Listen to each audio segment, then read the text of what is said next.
Good evening and welcome to the March 18th, 2019 regular meeting of the Mayor and City Council. First item on our agenda tonight is the Pledge of Allegiance. I'd like to invite Patricia Cuff to come to the podium, and if everyone could please rise. Patricia is going to lead us in the pledge. I pledge allegiance to the flag of the United States of America and to the republic for which it stands, one nation, under God, indivisible, with liberty and justice for all. Thank you.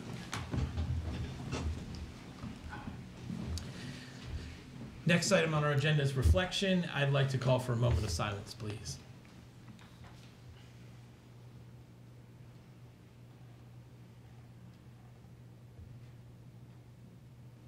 Thank you.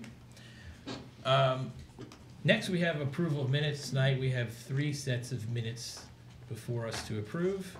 The first one being from the regular meeting on Tuesday, January 22nd. What is the pleasure of the council? Mr. Mayor, I move approval of the minutes from the regular session of Tuesday, January 22nd, 2019. Second. All those in favor, please say aye. Aye. Any opposed? Okay, that carries 3-0.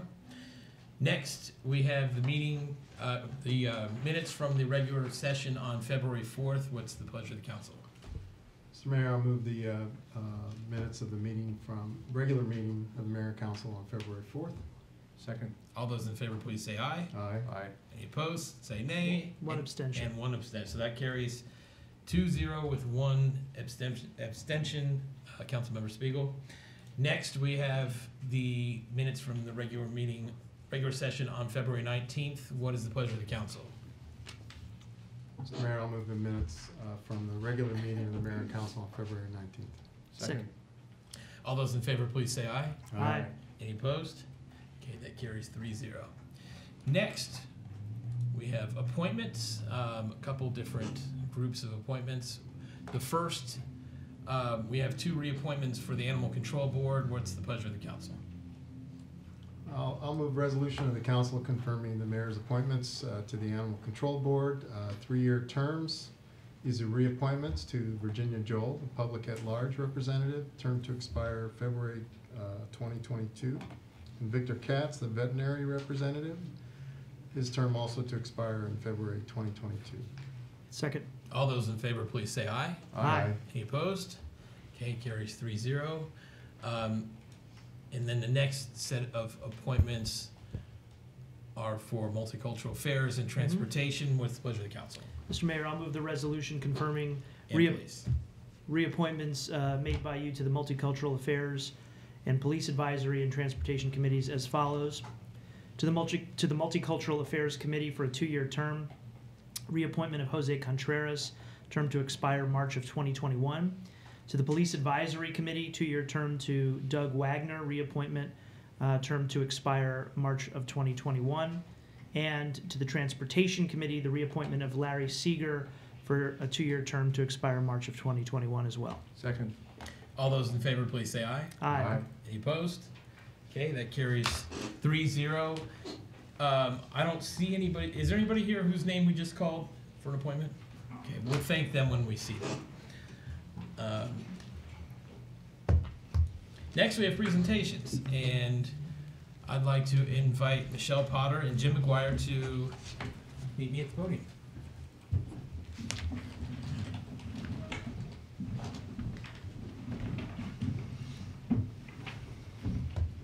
Great. Good evening. Parks and recreation agencies across the state of Maryland are working with their local elected officials to proclaim the month of March as Good Sportsmanship Month. The City of Gaithersburg sports programs emphasize participation over competition, creating an environment where youth can achieve. Sports supervisors organize programs where coaches and staff build and encourage sportsmanship at all levels. In 2006, the Mayor and City Council adopted the Arizona Sports Summit Accords for raising the standards in youth sports. The accord was a product of a summit conducted by the Josephus Institute on Ethics, which administered the Character Counts program, of which the city has been an active participant for the last 23 years. The pillars of Character Counts are incorporated into all aspects of our sports programs. The City of Gaithersburg recognizes a player and coach annually who exemplifies the principles of Character Counts and demonstrates the attributes of good sportsmanship. These individuals were recognized at the Mid-Atlantic Recreation and Parks Sports Alliance last Wednesday evening and will be honored at the May 6th Mayor and Council meeting. Proclamation of the Mayor and City Council of Gaithersburg.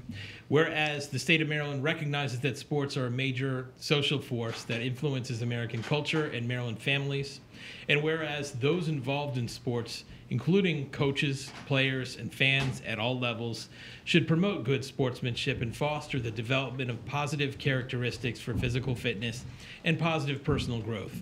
And whereas elements of sportsmanship reflect crucial life skills that help players thrive throughout their education.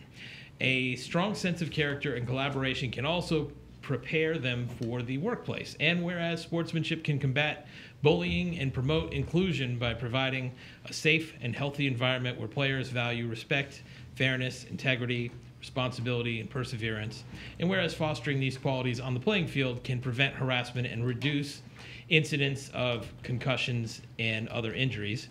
Now, therefore, I, Judd Ashman, by the power vested in me as Mayor of Gaithersburg, do hereby proclaim March 2019 as Good Sportsmanship Month in the city of Gaithersburg and encourage all citizens to recognize and celebrate good sportsmanship to ensure quality sport environments for all involved. Proclaim this 18th day of March 2019, signed by me, and let's give them a round of applause for their leadership.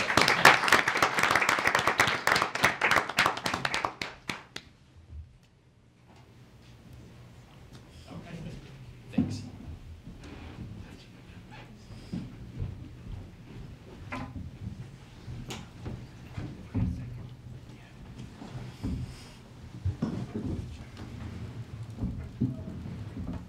Next item on our agenda is the fiscal year 2020 online budget form survey results. And I see we have Dennis Enslinger here at the table. Good evening, Mayor and City Council members. Tonight I'm going to present the online forum results that we did for the 2020 budget year. I wanted to give a little bit of shout out to Nathan Bassett, who's our senior budget analyst. He actually put together the data and would actually probably be here tonight, but he had another something come up with his family. So in terms of the actual methodology for the annual online budget forum, we opened it on January 4th and continued it through January 27th. This would be the second year that we've kind of done the online budget forum. We provide individuals with a link to the existing budget, the FY19 budget, along with the strategic plan and some other background materials should they choose to look at it. The forum actually focuses on 7 questions this year, kind of broken down into kind of budget priorities. We often ask an open-ended question for input and then communication methods. One of the interesting things this year is we've increased our survey responses almost 6-fold from 65 in 2018 to 435. We believe a large portion of that increase was actually related to email distribution directly to those individuals that receive our weekly newsletter, and then some of our other constant contact or other information that we have for email subscribers. In effect, to kind of show you the impact of that, so the first day that we released the survey or the forum, we had 84 responses from those individuals that were on our weekly newsletter, and then the second day there were 46. Then the following 2 days, we actually sent it out to the remainder email lists that we had. Those were basically broken down to 127 responses kind of in the following 3 days. So almost half of the responses, 275, actually came from those direct email lists. We also did post it on Facebook and a number of other places for people to look at that. Quick question, is there a way there's no way for anybody to respond more than once with this particular instrument? There is, but we actually looked in terms of the uniqueness of those. Okay. So some of the comments are there, but we also tried to wade through some of that, some of those aspects of double dipping within them. So Thank you for going through and doing that, by the way. I didn't do it, Nathan did it actually. So, well, thank Nathan. Well, it's a great response rate. So the first question we did, what kind of services would individuals like to see Within the major categories that you can see up on the screen, transportation was really the highest. Parks, recreation, and culture was next, with education, and then public safety and economic development. It's always interesting. We do get a lot of comments on education, even though the city doesn't really have a direct impact on how the education works within our community. We do get feedback on that. Under transportation, some of the comments that were made focused on trying to provide a friendly neighborhood, pedestrian-friendly neighborhoods. Interestingly enough, we had a few comments on better time lights and smart traffic signals, and then also an emphasis on local and regional transit. Regarding the parks, which was the second highest one, there was a discussion about more open green space and additional classes, more cultural events, in those categories. And under this first question, we actually received over 300 individual comments related to kind of prioritizing those issues. Quick question, Dennis, regarding the smart traffic lights and better timing. When we did the tour of the traffic light control facility a couple of years ago, the county talked about the fact that they were planning to upgrade all the traffic signals in the county to smart traffic signals to improve throughput, but I haven't noticed any real difference at this point. Do we know what the timing of that is, or if that's still going forward? No, I'd have to look into that a little bit more. I do know that we've been trying to look at coordinating with them on the traffic signals that we own, actually, and so there'll be some replacements like at Brooks and also East Diamond, but getting the infrastructure there in terms of the fiber optic is sometimes difficult, so I'd have to check with the county on where they're at on that particular item. Okay, thank you. The second question was related to, what are your top 3 areas that you would allocate funding to in terms of tax dollars? Police was number 1, and they really focused in terms of comments on neighborhood policing, criminal investigations, and then the police cadet intern program, which was kind of interesting that the public knew enough about that program to think that would be a value-added aspect.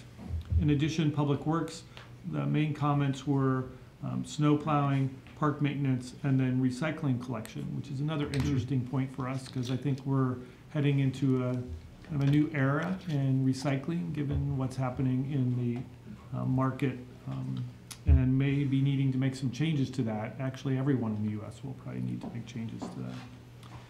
Community services, there was an emphasis placed on career and vocational training, homeless services, and grant programs. Neighborhood services, there was a discussion or at least some comments on sanitation, illegal dumping, illicit discharge, overcrowding, and kind of with that illegal occupancy when we have residents that have more individuals living in a residence than is allowed by zoning code, and then property and neighborhood inspections. Parks, recreation, and culture, most people were focused on parks and amenities, recreation facilities, and then community events and festivals. In terms of if we needed to increase services or add more facilities, where did we think, or where did residents think the funding would come from? It's probably no big surprise that developer fee increase was number 1. Public-private partnerships is number 2. Reduced spending is typically in the top 3. And then, of course, user fee increase is always at the bottom of the chart. So really, people weren't thrilled about paying more themselves, right? No. 7% of them were. Well, that's... Which isn't too bad, loses, right? but they're more interested in providing other ways of funding. But interestingly, even though 7% voting for a tax increase was pretty low, it's 3 times how many people said we should issue debt, which is really very strong. Yeah. And then one of the other questions was, if you had to cut services, where would you do that first? And of course, interestingly enough, Park and Rec was kind of number 2 within the services that people were looking for additional services to, but this is also the category where people looked in terms of cutting different services in that. And some of the comments, again, we received a number of comments related to this question, were active older adult classes, recreation facilities, recreation classes. Those were some common themes. Infrastructure and services. Interestingly enough, bulky item pickup and leaf pickup had a lot of comments about this would be an area that people would be willing to allow some reduction in services to. Seriously.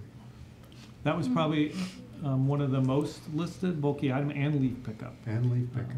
among other things. Public safety, you could probably guess which one was the highest one, which is the reduction of speed cameras in terms of reducing services. And again, you know, I'm not sure all the residents understand that it's kind of a dual aspect. So if you reduce the speed cameras, it does reduce revenue and impede upon public safety. It might be time to do a update on our speed camera enforcement program.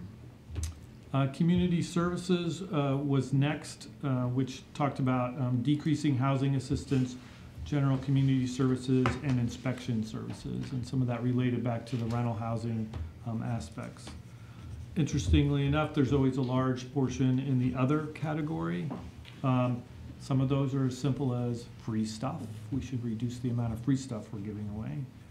Climate change initiatives, and then long-term payback projects was another kind of category. Long-term? Long-term payback projects. And again, that's all it says, so I'm not really sure what they were focused on, but those were kind of some of the unique ones that were in there. And then administration, the common theme always is to reduce staff. Do we know if it's a different group of people that said we should reduce parks and recreation and culture as opposed to the ones that said we should increase it? Are some people not using it or other people? I'd have to go back and look at the responses to give you a definitive answer on that. Well, it's not apples to apples either, because the one question is just generally what services do you like, and the other one is, well, if we don't have enough money to fund everything, where would you cut? I think it's two different questions, really. No, they are. It's just interesting that they're both in kind of that top tier I agree. for each of those categories. Yeah, I'm just wondering if there's some people that just don't use, that are just non-users, that would be the first thing they would get rid of if they don't use the parks. But it's not really earth-shattering, so I wouldn't spend a lot of time doing the number crunching on it. It just would be interesting to understand. I think people have a sense of what's essential for running the city and what is an amenity, and what is most important, I guess. You know, the essential items are most important. So I'm a little bit surprised about leaf pickup and bulk, maybe not so much about bulk trash, because I think there's other ways to deal with that, but in particular leaf pickup. Yeah, I was surprised too on those Yeah. comments. You know. It wasn't just a few, it was more than a few. So. You know, in the past we've had people say we should mow our parks less often, you know, and then we get the calls to complain about when are you guys gonna mow it. Those were also common, you know, those Yeah. turn up every year, but. Yeah. Yeah. So, I think, you know, if I think we wanted a really much more sophisticated survey of some of these things, we get down to the details, we'd have to do something more than Survey Monkey. So, just my guess. We always ask kind of an open-ended question, you know, what else would you like to share with us? This is kind of the breakdown in terms of the responses that we got back. We got back about 189. A lot of them focused on park, recreation, culture. Many were just general observations. You know, we get good comments along with bad comments. So, you know, a lot of them were great to live, a city to live in. There were a lot on school construction. And then also kind of greater maintenance of sidewalks. Lake Forest got quite a few comments too in the general observation, just what's going on, or we'd like to see something happening there. And then one of the other things I kind of like to highlight, because it comes up a couple of times in it, is our passport services. Came up in the general comments that people really value that particular service, and it's something unique that Gaithersburg provides. Did we get dog park comments? We got dog park comments. I think the dog park people had specifically put a link to the survey. Pro and con. Pro and con, okay. Within that category, so. Nothing about beavers. Let's say that again. What? Nothing about beavers. There was nothing about beavers. I think that was before. Animal It was control. before it really popped up as an issue. You know, the survey closed in January, late January, so I don't think that was an issue at that point. The beavers held off until the survey was done. Guess so. Something that Was lucky for them. wasn't gnawing at our Well, Thanks. Dennis. You know, regarding the comment about bulk pickup and leaf collection, I was sort of halfway joking to Ryan. I'd be reticent to try to reduce either of those programs. I think they're good programs, particularly leaf collection. I can, as Mike was saying, I could see with bulk pickup, there's an issue in every neighborhood with people putting stuff out on the wrong day. I mean, it happens across the city. That happens. So I understand an annoyance, but it's really an amazing convenience, that program. I think people get a lot out of it too. So I'd be reticent about reducing either of them. I think one thing you might look at on the leaf collection is, the number of townhouse developments that we've built compared to the number of single family over the last few years has changed drastically. So the amount of leaf pickup that some individual communities are actually doing is not that great. Because your yard's only the front portion in front, which often is only maybe 15 feet or 10 feet. And then on the back side, you might have a little bit more. And they also just don't have established trees either. Yeah. So that's another aspect that comes with that. So those may have been the individuals who were talking about those particular services. Mm-hmm. Neighborhoods like Crown and things like that, which are fairly new and a little bit more urban and compact. I think you also need to remember the context of the question was if you absolutely had to cut something. I think we all acknowledge that these are signature services of the city, kinds of things that make us a little special and different from other places. And everybody loves these services. Nobody wants to cut them. And we're not planning to cut them anytime soon. But when push comes to shove, if you have to identify what's absolutely critical to have as a basic function of the city versus what's nice to have, but we could live without it. If they're coming at it from that perspective, I think I understand why the numbers were what they were. Yeah. But again, that's all in the context of nobody really has any plans to at this point or wants to cut those services. So another question. So the major categories, public safety was less than 9%, just about 9%. Yet when we look at the important service areas, there were some concerns.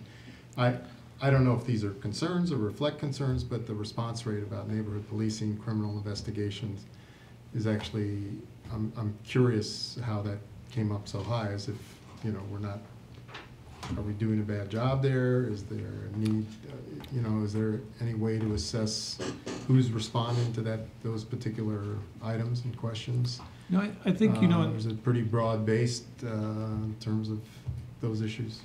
I think in terms of this question, it's really talking about the priorities that residents would place on these particular services.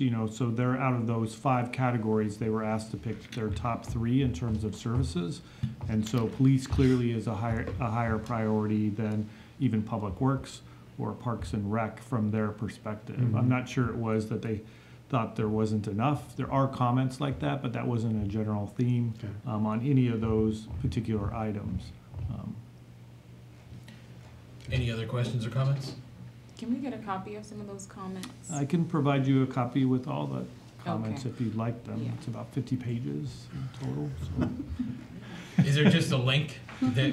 No, we probably, we have not, because they haven't been edited. If somebody wants them from the public, we do it, but we'd probably ask for an information request. Okay. Might be a good idea to curate them a little bit. We did curate them a little bit, but. Okay. Thank you very much, Dennis. Sure. Thanks. Next item on our agenda is public comments. This is the time when the mayor and council like to hear from anybody in the public who'd like to speak on any topic that's not a public hearing topic, and that's easy tonight because we don't have any public hearings. So we ask that you state your name and address or neighborhood for the record. We ask that you keep your comments no more than 3 minutes. If you have more comments than would fit into a 3-minute span, you're welcome to submit it to us in writing. They'll be considered just the same. Do we have any speakers this evening? Come on up.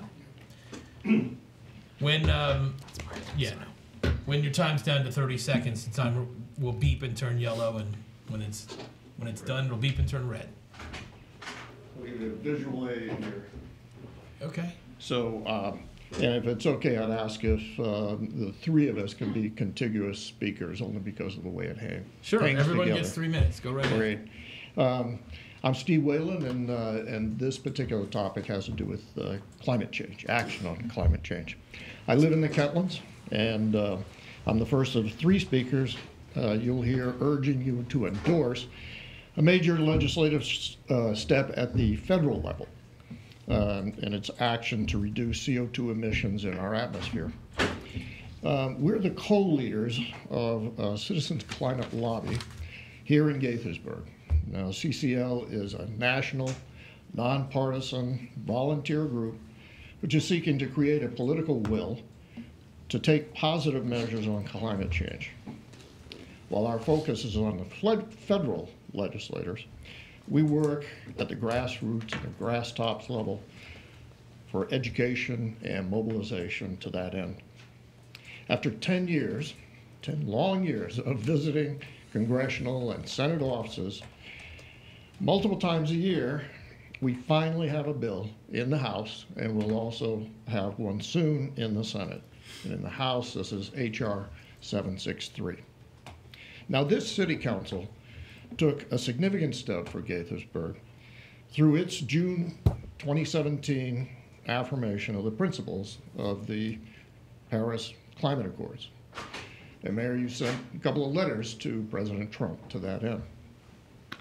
As constituents, we appreciate and applaud this step. We think that this measure, H.R. 763, known as the Energy Innovation Act, we have a means to deliver on the energy reduction targets that you set for energy, transportation, and municipal emissions.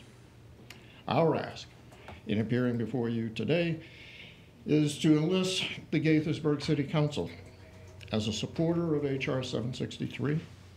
We're willing and able to assist you because we think that decarbonizing our economy and our way of life is the way to move forward. Now, you've already demonstrated with it, we already have demonstrations within our town limits of an innovative ways in which we can move forward. I would just point to the solar arrays that we see in lots of places. We've got them in the Gaithersburg Library, the Old Town Youth Council, and in places like the Montgomery County Public Service Liquor Control Board. So we're seeking to have Gaithers be the leader among towns and cities in the area that we work, which is MD06, the 6th Congressional District, as we work our way up I-270 and the Potomac. Thanks very much. Thank you. Can I ask you a quick question? I know you've got a couple other folks come with you. Have you all, I assume, had some conversations with Congressman Trone and Congressman Raskin on where Steve, they stand come to the mic on this? Does anybody know if they're planning to support or join as co-sponsors of the legislation? Definitely Congressman Raskin. Okay. I was the liaison for our group to Congressman Delaney. Mm-hmm. He received many awards from us for his Legislator of the Year on that. Haven't yet established that same connection yet with Congressman Trone, but okay. Those are the three people we talked to, is Trone, Cardin, and Van Hollen. Okay, great. Thank you. Hello, I'm Patricia Cuff, and I led the Pledge of Allegiance, so I've met you. Do you want to state your either your address or your neighborhood for the I live record? in Montgomery Village. Okay, great. So my comments tonight hinge on an aspect of climate change which is very definitely related to Gaithersburg and to your people here.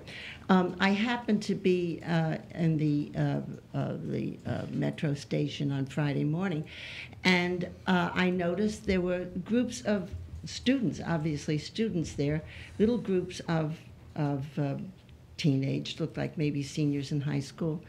And honestly, I knew they were on their way to the climate march because they had their banners and such. And honestly, they looked scared. So having been a teacher for over 25 years myself, I knew where they were coming from. So I went up and said, great job, kids. Really, we need you. And frankly, we do. Let's not kid ourselves.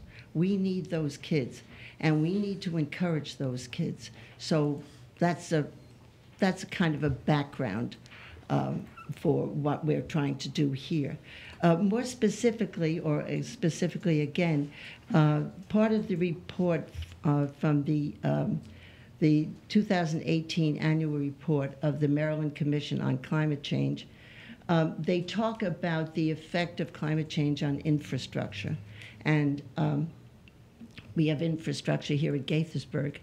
And they talk about the northeastern United States is expected to be at particularly high risk from the impacts of sea level rise, coastal flooding, and more intense precipitation events brought by climate change. The East Coast infrastructure represents some of the oldest in the U.S. and was designed to a certain standard based on the elements and stressors which it was expected to withstand. Climate change exposes these already aging structures to increased stretch, such as frequent extreme temperature and weather events, which can shorten their useful lifetime, increase maintenance costs, or even render them unstable. Gaithersburg is not immune to climate-related infrastructure events. Thank you. Thank you.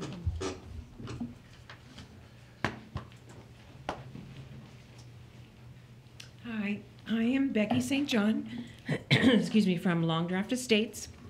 As a retired school nurse, I will speak more to how changes in weather can affect your health. As climate changes, weather events become more common, more severe, and longer lasting, which may erode the recent progress of Maryland's improved air quality. Hotter weather and extended heat waves yield more risks of heart attacks, heat stroke, dehydration, and respiratory problems. An earlier start to spring means a longer pollen season, while wetter conditions also increase mold, both impacting allergy suffering and asthma, decreasing job performance and school attendance. Damage to infrastructure due to increased storms can reduce healthy living conditions.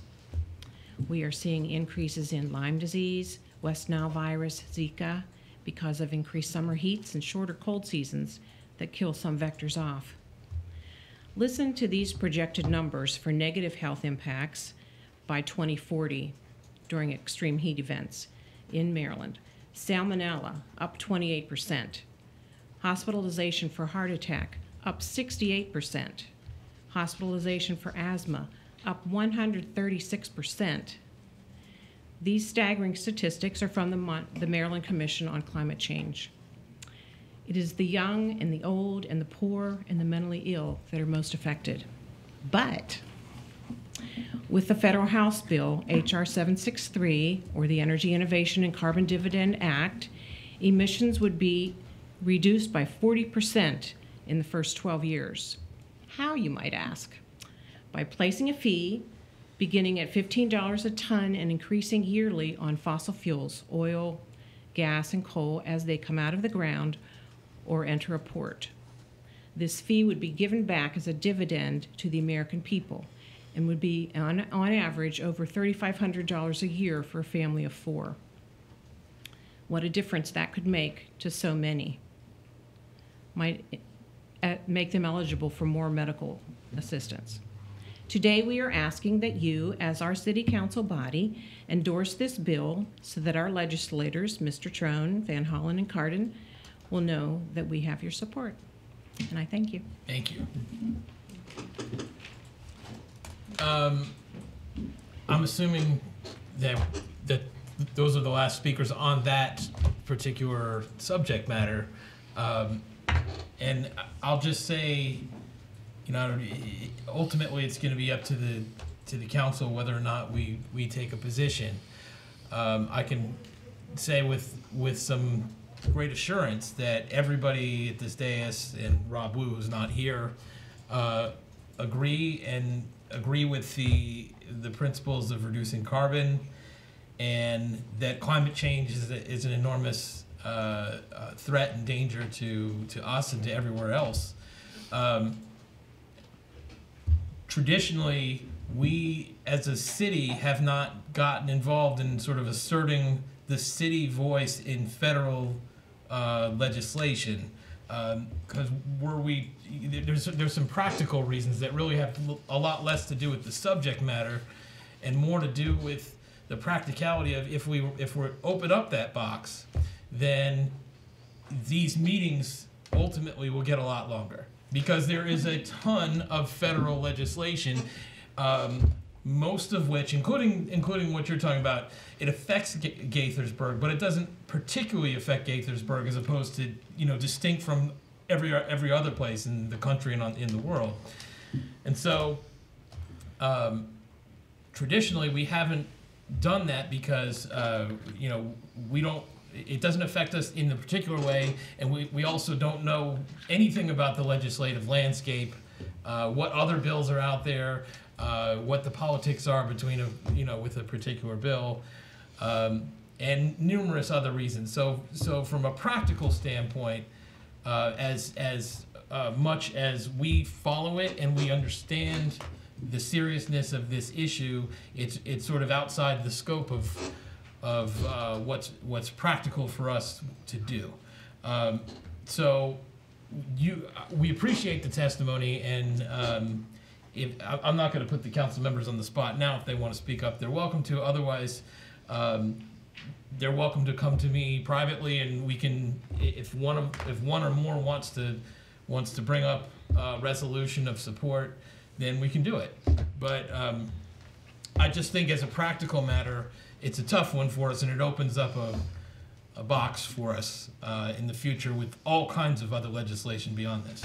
Mr. Mayor, if I could end that discussion on a slightly more encouraging note, particularly for the folks who came out tonight and volunteered their time to do this, and it's a very important cause. If nothing else, showing up in the public forum and talking about this issue and educating others about this issue over and over again is critical. And so for the folks physically in this audience, for anyone out there who's watching the live stream of our meeting or is going to watch a rerun of it on either cable channels or on YouTube or the social media coverage that we send out of the contents of our meetings, I think that's an important piece of this as well. So it's an opportunity for us to educate the public about this issue. Whether or not the City Council ultimately takes formal positions on different federal legislation, that issue aside, it's really important to come out and talk publicly about these issues and just let people hear that we're all thinking and talking and considering these issues and educating others about them, so that we can make some progress one way or another. So thank you. I agree with that entirely, too. So I'd just like to request some more information on the details in the bill, because I looked at the summary online, and I understand that basically the bill proposes a carbon tax escalating over the course of time, and then what should be done with the carbon tax. I've heard a number of proposals over the years and most economists support the concept of a carbon tax to deal with the CO2 emissions issue. What's done with the money is always an interesting question. Some people propose offsetting other taxes so that it's revenue neutral. This particular bill has proposed a rebate to families. Another idea is to use it to provide rebates for zero emission vehicles like electric vehicles. So I'd be curious to know why this particular method is superior to others. So if there's any information that you could send by email or carrier pigeon or however you want to reach me, you know where to find me, right? Lower carbon. All right, anything that's low carbon is fine. Just knock on my door. Thanks. Did you want to say something, Lorianne? Well, I just want to thank our representatives for coming from the Climate Change Lobby Group. We met initially in Annapolis, and so I'm glad that your advocacy has not stopped at the state level, but you're continuing to educate us at the local level on issues that are affecting us at the federal level. So I agree with my colleagues. I'd love to see more information, especially about, where the funding would go and what the long-term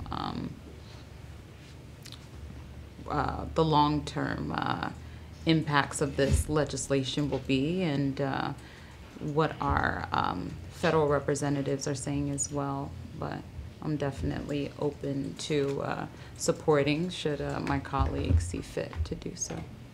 Mike? Yeah, so again, thank you for coming tonight talking about this. I've actually been working on a committee at the National League of Cities since 2007 on these very issues called the Energy, Environment, and Natural Resources Committee. I chaired the committee in 2012, vice chair the year before that. I'm still on that committee. So a number of these issues are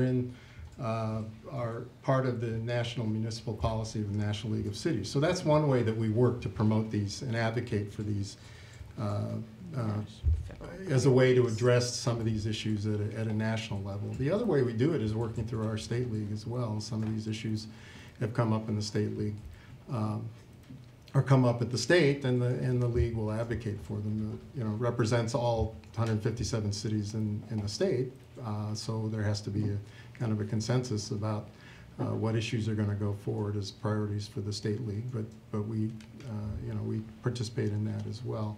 And I think the other thing that we can be proud of is that, as you noted, Gaithersburg has more or less been a leader in the green movement among municipal governments, at least even before I was elected in 2005. So we were one of the first cities in Maryland, and probably one of the first cities nationwide to have a green building policy that requires the city to build its own, to construct green, save energy, develop sustainable practices, et cetera.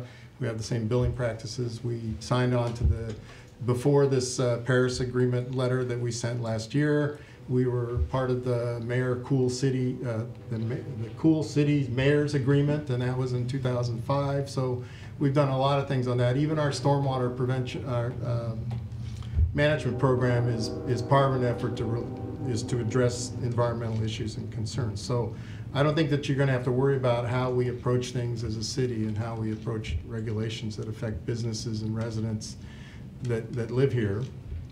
That's not going. I don't think that's likely to change very quickly, even if half of the council turns over in one election. I think there's still pretty strong attitudes about these things. So they'll be at the forefront, and I think when we see the opportunity where our influence weighs in at a national level, we won't be afraid to do that. So but I would encourage you to continue to press this and encourage your neighbors and friends to become part of this movement, and certainly don't keep your attitudes and ideas and opinions from us in terms of these issues, and we'll do what we can to address them. So I want to thank you again for being leaders in the community for this. Absolutely. Do we have any other speakers this evening under public comments?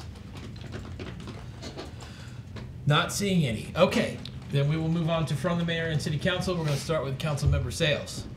Thank you, Mayor. So I'm sorry for being a little late, but I just wanted to thank all of our volunteers who have renewed their commitment to serve the city in a capacity of one of our boards, committees, or commissions. You all play a role in making our city an even better place to live, work, and play. So we missed the last meeting because the National League of Cities held their Congressional Cities Conference this past weekend. And as chair of the Community and Economic Development Committee, we have quite a few overarching themes. The overall agenda for the National League of Cities is increasing the availability of affordable housing. And, I'm proud to live in a city that prioritizes affordable housing and does it in a unique way that could be a model for other municipalities across the country. Having 15% of any new development set aside, with 7.5% focused on workforce development and affordable housing, is a really unique approach to ensuring that more people have access to affordable housing. And so I'm hoping that we can highlight how we implement affordable housing in the city of Gaithersburg when we host municipalities from across the country later this year. We also are focusing on workforce development and ensuring that our residents have access to opportunities from cradle to career, and showing ways that we are working with our businesses and ensuring that economic development keeps our city a thriving community and ensures a strong tax base. And so the event culminates into a day on the Hill. So I led a delegation of committee members to meet with our representatives. We met with Senator Van Hollen, Senator Cardin, and we also stopped by Congressman Trone's office and Congressman Anthony Brown. They weren't available, but we left behind our materials. This is the second year in a row that the National League of Cities has stormed the Capitol, asking for more investments in infrastructure investments, ranging from water infrastructure. We're seeing elevated levels of lead in our water, especially in our schools, and I know that the county is diligently addressing that issue, and hopefully we can have some relief from the federal level as well to address that issue. There's also our roads. That's an ongoing challenge for municipalities, especially here. The Maryland Municipal League's Montgomery County chapter is advocating for relief on tax duplication so that the money we're spending on our roads we are being compensated by, the county. So we will actually be meeting with our county council members this coming Thursday to talk more about tax duplication, the elevated lead levels, and among other issues. And more importantly, workforce development. We want our students who decide to go to school here, we want them to be equipped with the skills needed to take advantage of the jobs here. We are the biotech corridor, and we want to make sure that we are ensuring that our kids are connected to those opportunities, and they're among the first to take advantage of those jobs. And so asking the federal government for resources in those areas is key and will be an ongoing priority for the National League of Cities moving forward.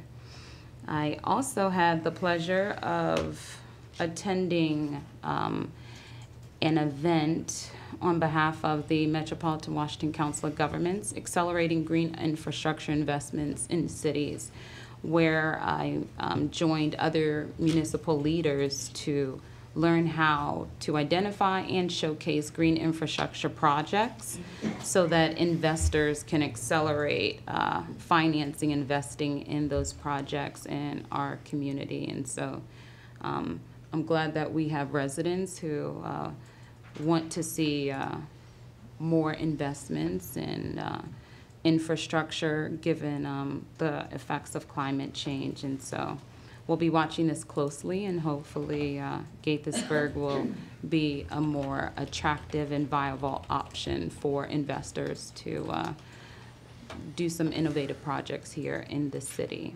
So that's it. Thank you, Lorraine. Neil.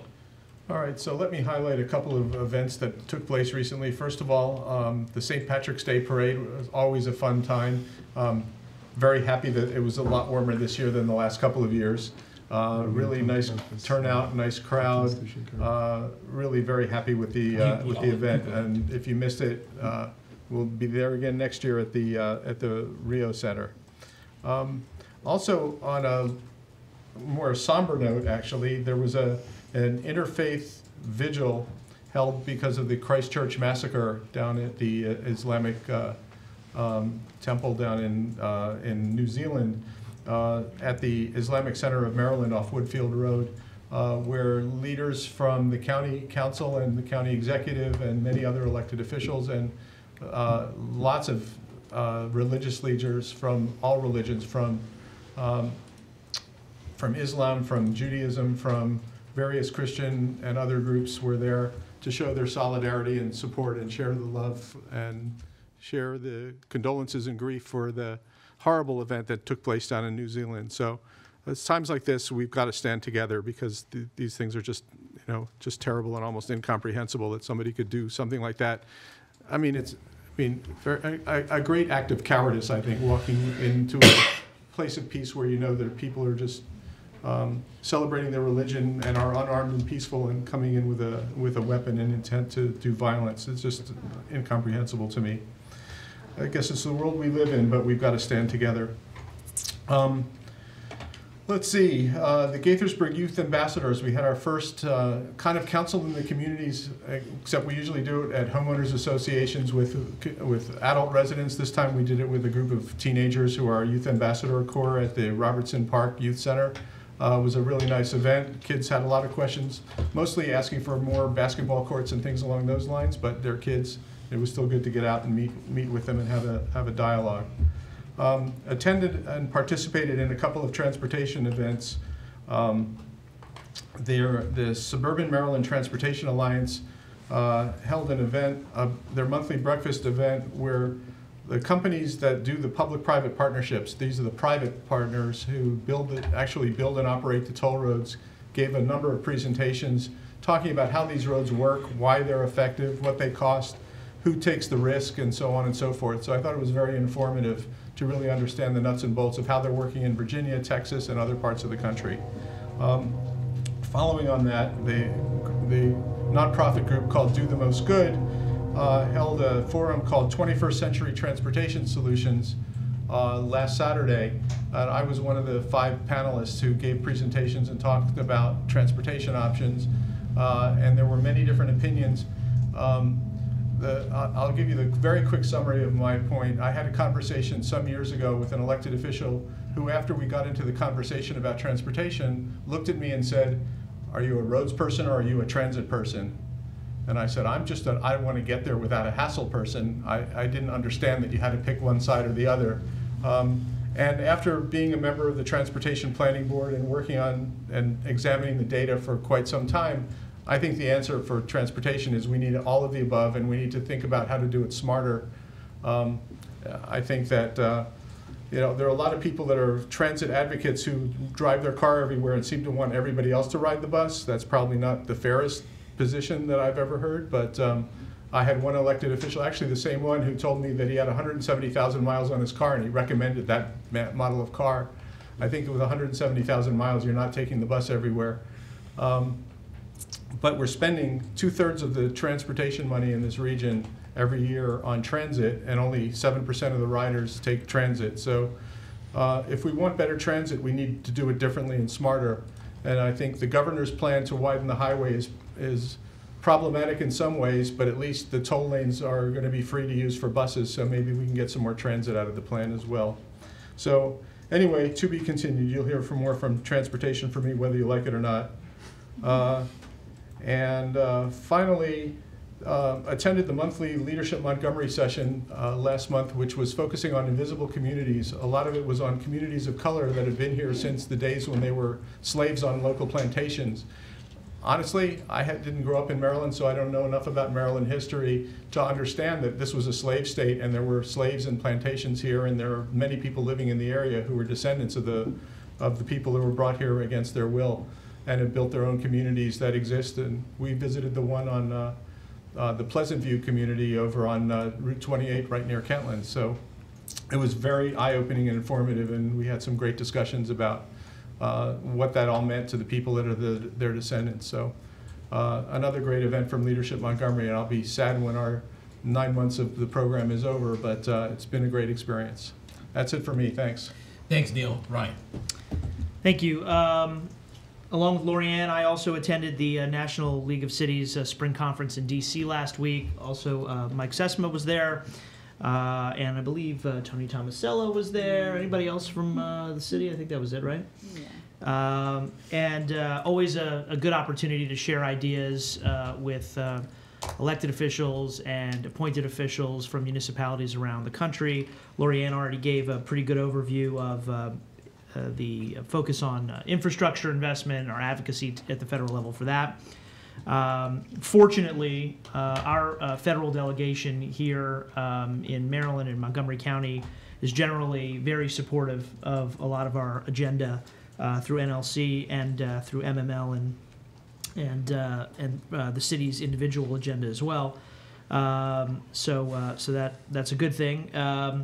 Couple of highlights for me from the spring conference were the opportunity to sit in the audience while Mike participated on a very good panel to educate municipalities from around the country about the small cell issue. And we think Mike did a very good job on that panel, right? I thought he did an outstanding job. I was trying to sort of live tweet some of his great comments as we were in there, but thought it was very telling that this was an absolutely packed house. The room was filled to the brim. He and the other panelists did a really good job engaging on a very complicated issue in a short period of time, and kind of just highlighting for a lot of other municipalities who really haven't gotten into it quite as much as we have here. We're sort of the tip of the spear in a lot of ways on these issues.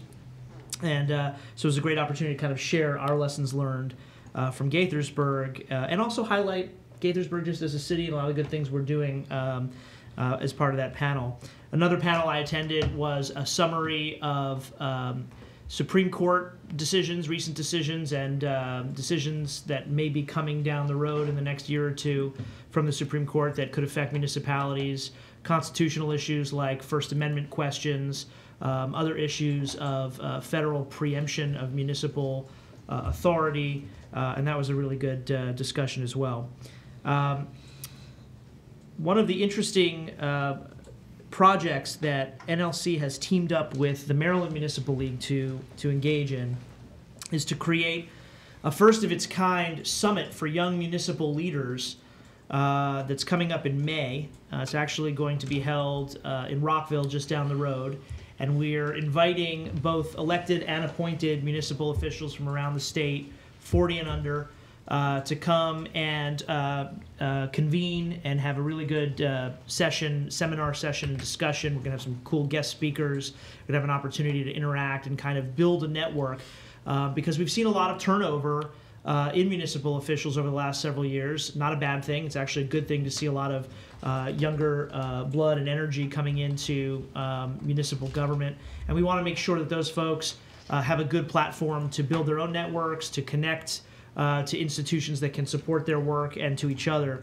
To my colleagues, both elected and staff, if there's anybody either in the city or even outside the city who you know who is a young municipal leader in Maryland, please encourage them to either contact me or contact MML directly to learn about this summit, which is going to be May 4th. It's basically going to be an all-day summit on May 4th in Rockville. We'd like to have as much attendance, obviously, as we can get. More information to come on that, and maybe I'll post it to all of you. Maybe we can circulate it to the right email lists and such. Quick update on state legislative efforts. I don't want to steal your thunder, Mr. Mayor, but go right ahead. We've been having some very good progress on the advocacy to maintain the $2 million in the capital budget that the governor placed in there for our future police station. It has passed the House Appropriations Committee, and I guess we're still waiting for official word from the Senate Appropriations Committee. But it's looking good for now, but anything can happen in Annapolis, so we're staying vigilant. The competing bills to regulate the small cell infrastructure at the state level were both referred to what's called summer study, which basically means for all intents and purposes they're dead this year, which is a very good victory for the Maryland Municipal League and the city of Gaithersburg, trying to hold off on any state preemption, let alone federal preemption, of our authority to regulate in that area. And then finally wanted to mention that a bill that we crafted to fix a technical problem with the state law that empowers the city of Gaithersburg to impose a hotel-motel tax. The law is written in such a way that we can only impose that tax on larger hotels, not on a lot of the short-term rental units that are out there now that compete with hotels. And in order to level the playing field and make sure that we're treating all the different short-term rental spaces out there equally, we have been pursuing a technical fix to allow that hotel tax to apply evenly to Airbnbs and other types of short-term single-unit rentals. That has overwhelmingly passed in both the House and the Senate. They're going to try and pass their cross-file versions in the respective chambers, which they sometimes try to do. But the bottom line is it basically, as of this moment, has passed the General Assembly. and we're hoping that the governor will sign that. And just to piggyback on that real Yeah. quick, because it's a great segue, next week's work session will be on short-term rentals. Yeah, how about that for timing? Yeah. Yeah, that'll be very good. So go ahead, I interrupted. Yeah, so no, that's quite all right. I'll echo what Neil already said about St. Patrick's Day. Wonderful event, always a great parade. And the thing I love the most about it is how efficient it is. Parade starts at 10 o'clock. It's like done by 10:30. Great, classic Gaithersburg, on time and under budget. Enormous crowd this year. Very Thanks for good. coming out. The governor, by executive order, has established a committee to work on ensuring a full count of every person in Maryland for the upcoming 2020 census. It's called the Maryland Complete Count Committee, and designated as part of that committee is one representative from the Maryland Municipal League. And we were honored to have the league reach out to the city of Gaithersburg and ask us if we could nominate someone to be the league's representative. I understand that because this is more of a technical committee, it's sort of more appropriate for a staff person as opposed to an elected official to be on it, but that Gaithersburg has nominated Lauren Fiscal to serve on the statewide committee. I don't know if any formal appointments by the governor have actually been announced yet, but I think it's great, and hopefully we can have Lauren serve on that committee on behalf of the city and on behalf of all the municipalities around the state. Obviously, particularly in a diverse city like Gaithersburg with a growing population, we need to make sure that we're really counting every single person because it's the right thing to do. It's necessary to ensure fair representation. And also, as many of you know, federal formulas for various kinds of funding are keyed to the population count. And we basically get insufficient funding and get less than we really deserve if we don't make sure that we count everybody and make sure that those numbers are reflected in the formulas for federal funding. So more to come on that as we approach 2020, but we all need to work together to make sure that folks come out and get counted. Congratulations to Parks, Rec, and Culture and Michelle on the Good Sportsmanship Month. I know that's one of your pet issues that you've really been working hard on to draw attention to. I think it's great that we were able to acknowledge that. Also, on the Park and Rec side, wanted to note that we are in the Elite Eight of the parks that have been nominated around the country in the ELGL program, which is Engaging Local Government Leaders. And so we need folks to keep voting online in the ELGL vote to make sure that we get to the next round, maybe even all the way to the end. We'll be declared the best park in the country. That would be awesome. We beat Chicago. We beat a large Chicago park. Constitution Gardens is our nominee. It's a wonderful little innovative nature play space in Old Town Gaithersburg that we invested in redesigning a few years ago, and it's been really popular. And if you haven't checked it out, I encourage you to check it out. But I also encourage you to get on social media, tweet a selfie of yourself there because that counts as points towards the votes in this national contest. And just get online and make sure that you vote on the web link to make sure that we get to the next round.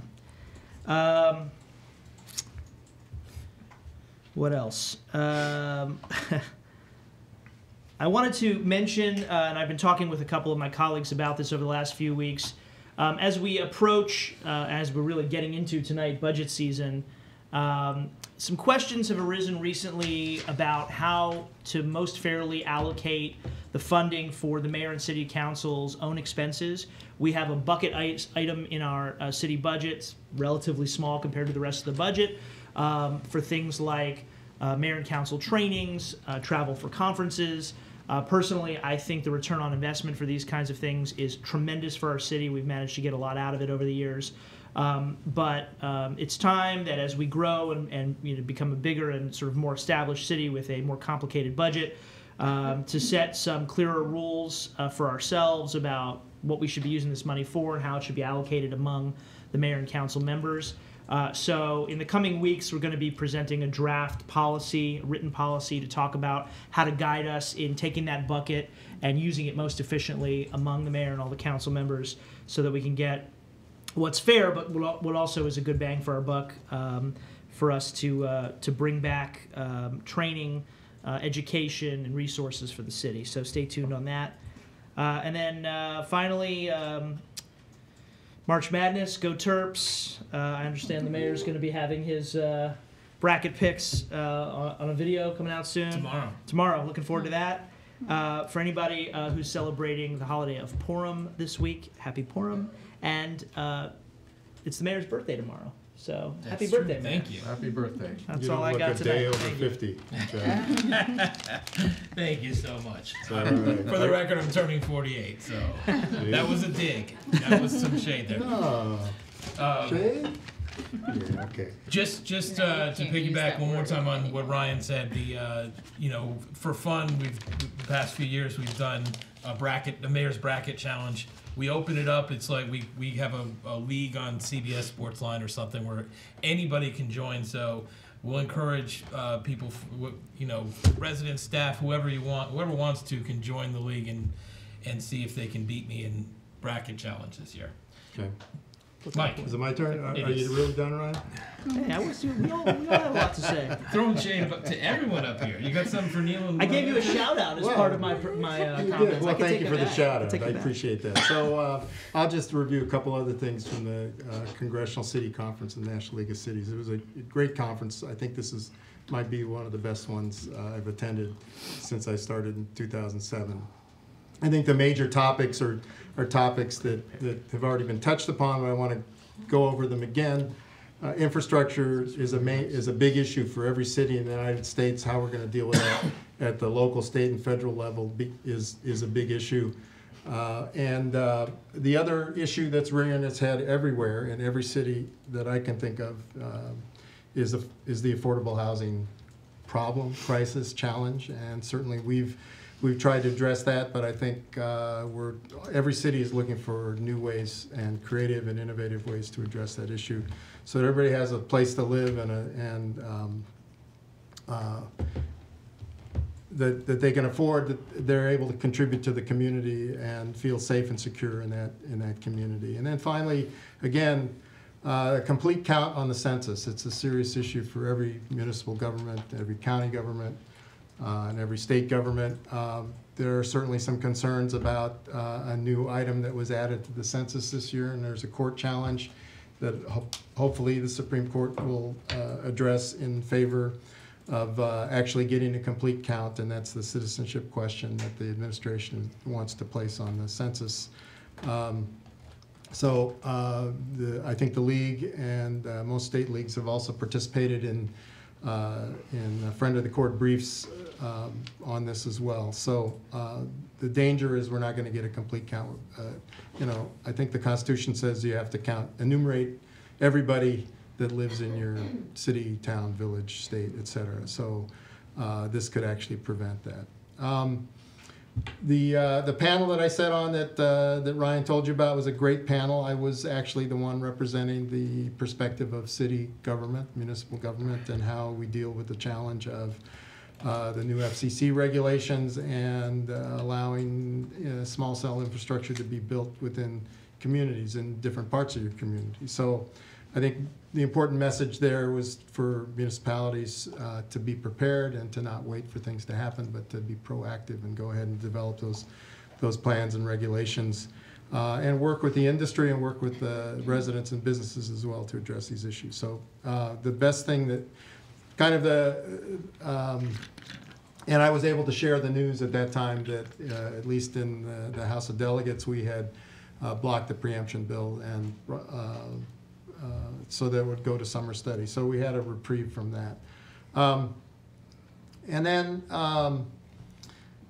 the president of the League of Cities, the mayor of Gary, Indiana, Karen Freeman Wilson, introduced her initiative for the year at this meeting, and it's called the Love My City Initiative. That's actually pretty easy for us to do. I think we all love our city and we brag about it all the time. So this is an opportunity for us to jump on that bandwagon and address issues of engagement, inclusion, quality of life, and where we live, and that we have a place to live. So it's a thread. Love My City is a thread that crosses all of the issues and that every city deals with. So I think we're looking forward to how we can participate more actively in that. And to just bring you up to date on the competition, the Elite Eight competition, our competition in this round is the El Dorado Nature Center in Long Beach, California.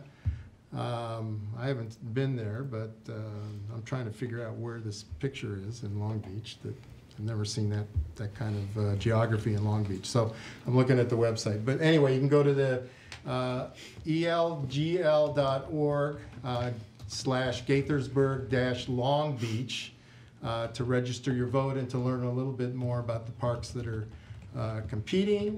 We encourage you to go to Constitution Gardens and take a selfie of yourself and post it.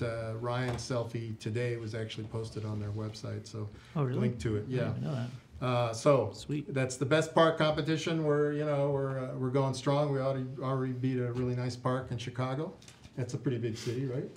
Well, we got a better park than they got. So anyway, let's get to the. We want to get to the Final Four. That's our next goal. So I think I went through my list. Here we go. Thanks very much. All right, thank you. Appreciate everybody's comments. Lorianne, got something else? Yes, I'm sorry, Mayor. Just one more announcement. I wanted to let everyone know that the soup kitchen that used to be at St. Martin's reopened today at 3:30 p.m. And I had an opportunity to stop by and see the new facility that is fully equipped with up-to-date amenities. And there were actually 4 residents that were there that used to be at St. Martin's and talked about how grateful they were that the soup kitchen found a new home at Epworth United Methodist. And even though it's the first day, they had dozens of volunteers on hand. And I don't know if the honorary has been released for the state of the city yet. I don't think so. So yes, so we keep are that one just close to the vest for happy now. to have this soup kitchen back for residents that need it, and happy Women's History Month. Thank you, Lorianne. Appreciate that announcement. I appreciate everything everybody's had to say. I'm not going to repeat it. I will just take a moment to remind everyone that May 18th is the Gaithersburg Book Festival, where we bring in some of the best authors on the planet to come speak about their work and sign books. It's an amazing event right here at City Hall on the grounds outside. It is free to attend and free to park, and there are books available for sale on site thanks to our friends at Politics and Prose Bookstore. It's going to be an amazing event. For all information to find out which authors are going to be speaking and who you want to see, go to GaithersburgBookFestival.org or find us on Facebook or follow us on Twitter. As I mentioned, next Monday's work session will be discussion on short-term rentals. Monday, and the next regular session of the Mayor and Council will be Monday, April 1st, 7:30 p.m. right here. We'll move on to From the City Manager. Thank you, Mayor. A number of items in a row here. Relative to my report, perhaps some of you have seen we've begun distributing the door hanger, both in English and Spanish, about Recycle Right. Kind of the beginning of our communication campaign. Dennis mentioned, there's probably some pretty dramatic changes coming to the recycling program, not just here, but nationwide.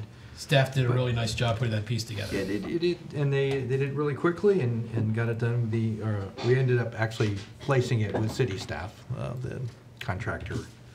I don't know if they withdrew their offer or whether they just couldn't do it, but city staff managed to do that. We did post the first updates in quite a long time on the city's project page regarding to the proposal for a school at Kelly Park. MCPS they held a day of interviews with architects, which we saw as positive momentum forward to determining what's feasible at that site. They haven't hired one that I know of yet. They would have to go before the board for that, but we did put a few updates on that project page. The weather has turned, and our beaver trapper has started a little bit early. We've caught a couple. We believe there's a few more, and they've been humanely relocated. I thank everybody for their patience. Well, most people for their patience, but it has begun, and hopefully they believe there's still a few more to be caught. And I believe they start again this weekend. And that's it for my report, and then I also have Tom's. Yes, please, go right ahead. He sends one item. You also have the next agenda item too, so you're Next two. at it for a while. He writes, Tom was out of town, that the city partnered with the Maryland Women's Business Center on the night of March 14th for a co-sponsored event featuring a panel of women-owned business owners in the area. Good discussion of the challenges they face as small business owners. They had over 50 attendees, which is a nice turnout. He wanted to thank and recognize Becky Pritchard from Pritchard Music Academy for accepting the staff's invitation to participate on the actual panel, noting that she did a really good job, and the attendees seemed to appreciate her candor and expertise. So that's a nice event for our Economic Development Office. Thanks for sharing. Next, we'll move on to... Can I ask a quick question? Yes, please do. So, do we know where the beavers were resettled? We do. I have been asked specifically not to discuss. Okay, then that's fine. A secret location. But they were safely relocated. They have been safe. The first two have been safely relocated. Rockville? Yes. Good. Within the city of Gaithersburg. Well done. Well done. Ordinances, resolutions, and regulations. We're going to talk about the introduction of the budget. We need to do that. This is an introduction of the annual ordinance adopting the city budget for the fiscal year starting July 1, 2019 through June 30, 2020, which will be forevermore called FY 2020, and levying an ad valorem tax on all accessible property within the city of Gaithersburg. We will be having a public hearing scheduled on April 15th, which is where you'll get kind of a detailed presentation about the budget. I can tell you that the budget is slightly smaller this year than last year. The capital budget is a little smaller. The reappropriation is actually much smaller, as we kind of try to wean ourselves from using reappropriation for operating expenses, which has been a stated goal. We have one and potentially two work sessions scheduled for April 22nd and 23rd. The record for comment is scheduled to remain open until May 8th of 2019, and it's anticipated we would bring the final budget back on June 3rd, 2019. The draft is just a draft. It's required to be advertised at this time. We make plenty of changes between draft and final. So anyone who has input, please use the open record time to send it along. But at this time, we're asking that the ordinance be introduced. Very appropriate that the public hearing is on April 15th, tax day, to talk about the budget.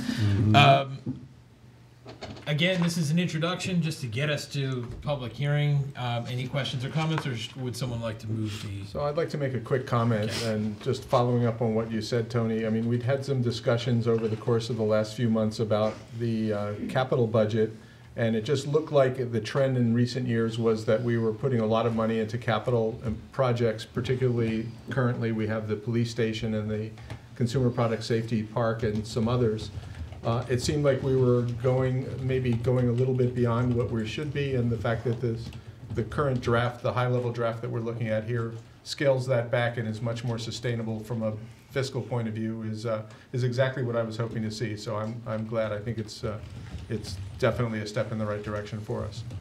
So I would like to, if I may, introduce the ordinance. Second. Move to introduce. Okay, second. All those in favor, please say aye. Aye. Aye. Any opposed? Okay, carries 4-0. Consider it introduced. Now we talk about the constant yield tax rate. Tony. Thank you. Yes, the constant yield is something that comes up almost every year. I believe last year we did not have it because the two rates were so close together. The constant yield is calculated by the state and in comparison with the previous year's revenue. It's a little confusing that they've calculated a constant yield tax rate for 2020 at 26.02 cents per hundred when it's currently 26.20 cents per hundred. Still pretty close, but we are required to introduce that and to hold a public hearing, which would also be held on April 15th, 2019. So just for the background for anybody, the dozens or tens of people who are watching this on television, constant yield tax rate means if if we were theoretically, if we wanted to bring in the exact same amount of revenue, tax revenue that we did, or property tax revenue that we did last year, we would have to reset our rate from 0.2620 to 0.2602, and law requires that we we disclose this and we have a public hearing so everybody is on the same page here. But it doesn't actually represent any sort of change on our part, or any desire to change the property tax rate. Was that accurate? Yes. Okay. Our standard annual disclaimer. Yes. So Okay. basically what we're saying is that by not changing the rate, we get 0.7% in increased property tax Increased revenue, property. which is much below the rate of inflation, Right. which is a little bit surprising, but is what it is. It is what it is. So, would someone like, again, this is an introduction, so we will go No, to. I don't think we have to. No, I don't think we have to do anything. We No, just no, have no. to announce the public this is hearing. Announcing the notification. public It's a notice, it's a hearing. public notice. Okay, we don't have to introduce, we're just announcing. April 15th, we will also have the hearing on this. Okay. Next, we have Lynn Board, and we have a couple of franchise agreements and master license agreements before us. I'll let Lynn take it away. Good evening. We're going to discuss the next two items together because they are very similar.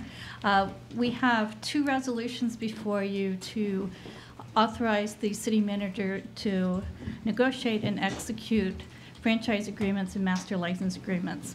One set of the agreements is with AT&T and the other is with Crown Castle. Both of the agreements contain the same terms and conditions. That's why we're going to talk about them together. The Mayor and Council will recall that on January 2nd of 2018, you all did approve templates for master license agreements and the franchise agreement. Since that time, we've had a few intervening events, one being the FCC and the order that they issued that was effective on January 14th of this year, as well as we've had negotiations with both AT&T and Crown Castle during that interim period of time. So the agreements that are before you this evening, I do have several changes from the templates that you all approved about a year ago. The majority of those changes deal with the provisions in the FCC order regarding fees and the authority that the city has to adopt fees. So many of the changes do adopt what the FCC calls their safe harbor fees, where the FCC has provided in the order that if certain fees are adopted, those would be considered reasonable fees. We have also added language in the agreements that one of the things the FCC did is they said these safe harbor fees are considered reasonable fees, but a local jurisdiction does have the ability to actually conduct a study and determine what its actual costs are. So again, since we have not issued any permits yet, we don't know what our actual costs will be. We have reserved the right under these agreements to conduct such a study at a future date to determine our actual costs and to amend the agreements to include those costs. We've also added a provision that in the event the FCC order is overturned, we would have some flexibility to go back and renegotiate our rental agreements under the master license agreement to reflect more of a fair market value. So we've included those protections in there. Many of the other changes really deal with kind of cleanup language. There are some clarifications that the industry has asked us to include in the documents, and we're happy to answer any specific questions that you may have, but at this point we're looking for a resolution from authorizing the city manager to negotiate and execute. I do want to mention that we did receive communication from Crown Castle late this afternoon with some concerns. We've also had some discussions with AT&T, who seem to have a little bit more minor concern than Crown Castle. We have also opened negotiations with Verizon. You will remember under the FCC regulations that we have to be non-discriminatory, so we are trying to keep all of these agreements consistent. So anything that would be negotiated under your authorization would ensure that all the agreements are consistent between the various providers as we move forward. So at this point, staff is here to answer any questions you have, but we're asking for you to authorize the city manager to negotiate and execute these agreements. Even though we're discussing these jointly, you need separate motions on each. Sure, Lynn. I just wanted to give you the opportunity, because we all received the communication from Crown Castle as well. If you wanted to address any of the points made in the Crown Castle letter, please do. It's up to your discretion. Yeah, I mean, I think we did, again, we received this at, I think, 4:40 this afternoon. Yes. So we've had some very brief discussion amongst this group on those points, and we do think that these are all issues that we can work through. We didn't necessarily feel it was appropriate to negotiate those terms during a public meeting. Yeah. Yeah. So, yeah, in response to that, I mean, I just want to sort of clarify here that what we're voting on as a resolution to authorize negotiation and execution gives the city manager additional opportunity to negotiate terms. We're not locked in 100% to every word that's in this draft. Correct. So I just want to make sure everybody's kind of on the same page about that. And then what you said earlier, correct me if I'm wrong, is the idea is that if additional changes are made to the draft during the process of staff's negotiation with the franchisee licensee, that to the extent possible, those changes will also be applied to any future agreements. Correct. Okay, but in a previous discussion, I don't know, it might have been the last session that we had reviewing the draft agreements.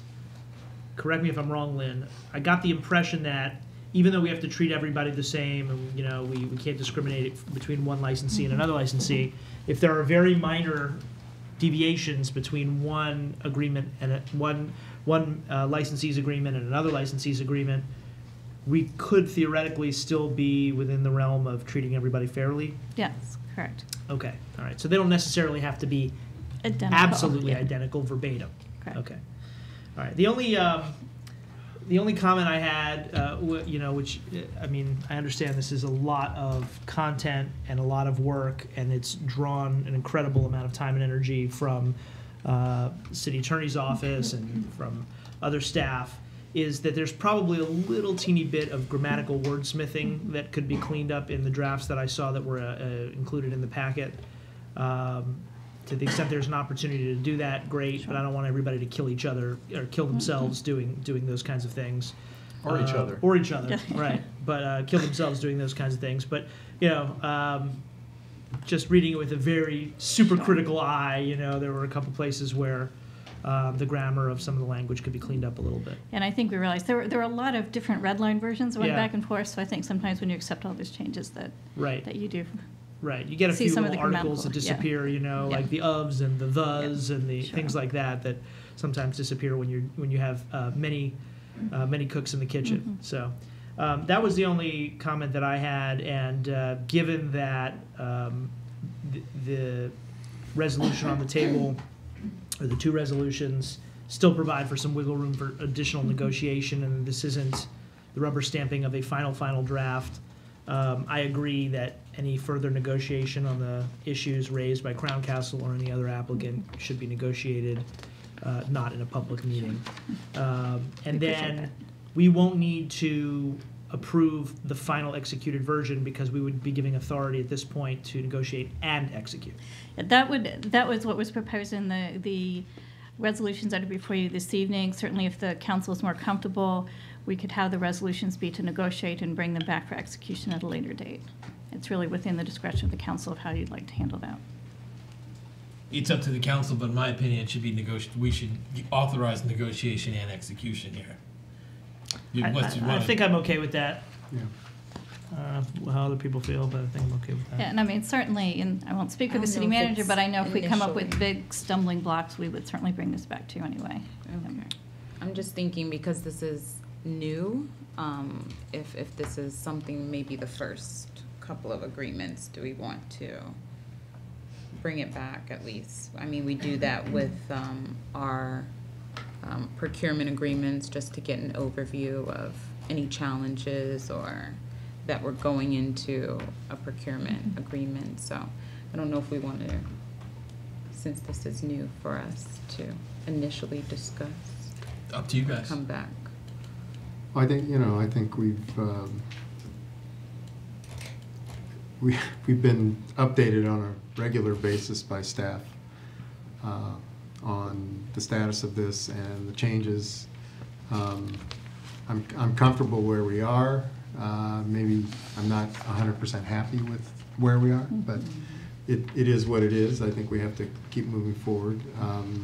I think if there's anything significant that we need to be concerned about, I think staff will bring it to us as they brought us everything else that has been significant and to be concerned about. So I'm comfortable with supporting negotiation and execution too. So I have a question on, there's a clause in Section 4 rent that requires the parties to renegotiate the price if the FCC order is overturned, and Crown Castle is suggesting that that has to take place within a 90-day time frame. What happens if you don't reach an agreement? I mean, how is that structured at this point? That seems problematic. Well, I mean, I think that would be one of the areas, certainly we saw that comment earlier today, that we would want to provide some clarifying language that would spell that out in more detail. Do you have any idea of how you would suggest resolving that at this point, or just let you deal with it? Well, I mean, I think part of it would depend on, I mean, if the FCC order is overturned in total, I would think that the way that the agreement is structured is it reserves the right to the city to adjust based on market rate. So that would be within our discretion. I'm sure the industry doesn't like that answer, but and again, part of it depends on exactly what happens with the FCC order, because it could be overturned in total or in part. So, you know, we would want to reserve that authority until we see what happens. Okay. One other quick question. I don't think there's an express order of precedence clause in these agreements, but there is something called like compliance with laws, and basically says all the franchisees' rights are subject to the laws that exist now or hereinafter will be implemented or something like that. I assume you all are comfortable with the fact that that language sort of encompasses everything from, you know, federal, state, local, Gaithersburg, statute, you know, in our code, regulations that we implement, you know, because we've got this sort of order of precedence that, you know, is like, you know, the code takes precedence over the regs take precedence over the agreements. I think everybody understands that, but it wasn't sort of spelled out in what I would often see in a sort of a traditional order of precedence type clause in an agreement like this. But I think it's probably already captured by that compliance with law provision. I just wanted to raise that there.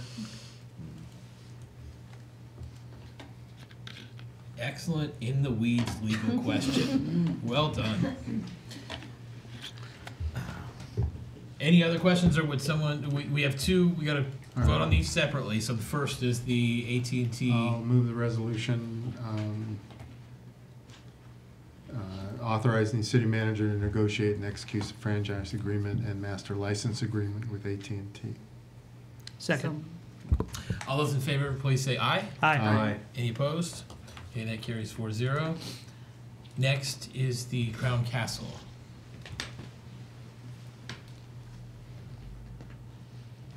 Nobody wants to do it. Yeah. I will. Already did one. Yeah. I will move the resolution of the mayor and city council authorizing the city manager to negotiate and execute a franchise agreement and a master license agreement with Crown Castle. Second. All those in favor, please say aye. Aye. Aye. Any opposed? Okay, carries 4-0. Thank you very much. Thank you. It's actually taken us a long time to get to this point, so we appreciate everybody's work here, and as well as AT&T and Crown Castle. Okay, we are moving on to policy discussions, and we have Louise Kaufman here at the podium and to lead us in our discussion on affordable housing ordinance. Regulations. Regulations, that's what I meant. I was testing you. I responded correctly. Good evening, Mayor and Council. The purpose of amending the affordable housing regulations was to add certain modifications required by changes to the ordinance, add a new section for housing for the elderly, reduce the initial pricing in for-sale MPDUs and workforce housing units, update the enterprise zone fee in lieu to reflect Resolution 40-18, allow for termination of covenants at foreclosure, expand priority, and to make other necessary administrative changes to reflect more than a decade of administration of the program. A public hearing was held on February 4th, 2019. No one from the public testified at the hearing. The record was held open until Friday, March 1st at 5 p.m. The city received no comments. In response to the council's direction that the 30-year control period in for-sale developments be retained, language has been removed from the draft regulations that would have reduced the control period in for-sale properties. The council also expressed some concern about expanding the priority pool to include veterans and permanent part-time city employees. Currently, any priority applicant is not required to have lived or worked in the city prior to submitting an application for an affordable unit.